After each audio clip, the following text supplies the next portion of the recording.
ராமநாதபுரம் மாவட்டம் பரமக்குடி அருகே மரத்தடியில் வேப்பம்பழம் எடுக்கச் சென்ற அக்கா தங்கை மின்னல் தாக்கி சம்பவ இடத்திலேயே உயிரிழந்தனர். இதுகுறித்த மேலும் விவரங்களை செய்தியாளர் பிரபுராவ் வழங்க கேட்கலாம். பிரபுராவ், வணக்கம். விவரங்களை சொல்லுங்க.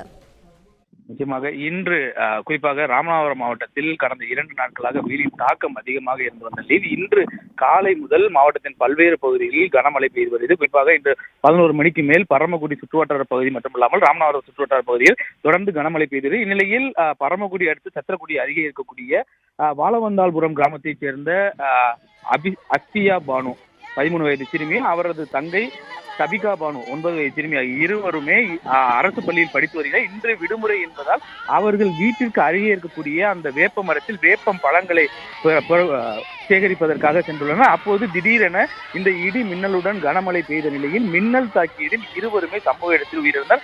இருவரும் உயிரிழந்தது குறித்து தகவல் அறிந்த சத்திரக்குடி போலீசார் அவர்களது உடலை மீட்டு தற்போது அவர்கள் ராமநாதபுரம் அரசு மருத்துவக் கல்லூரி மருத்துவமனை உடற்கூறு ஆய்வுக்காக வைக்கப்பட்டுள்ளது. இது குறித்து சத்திரக்குடி போலீசார் வழக்கு பதிவு செய்து விசாரணை மேற்கொண்டு வருகின்றனர்.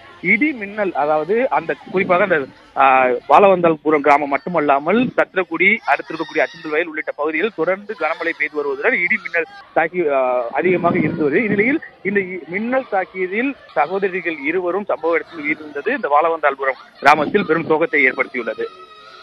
பிளே ஸ்டோர் மற்றும் ஆப் ஸ்டோரில் இருந்து பாலிமர் செயலியை QR கோடு மூலம் பதிவிறக்கம் செய்யுங்கள். செய்திகளை உடனுக்குடன் பெறுங்கள்.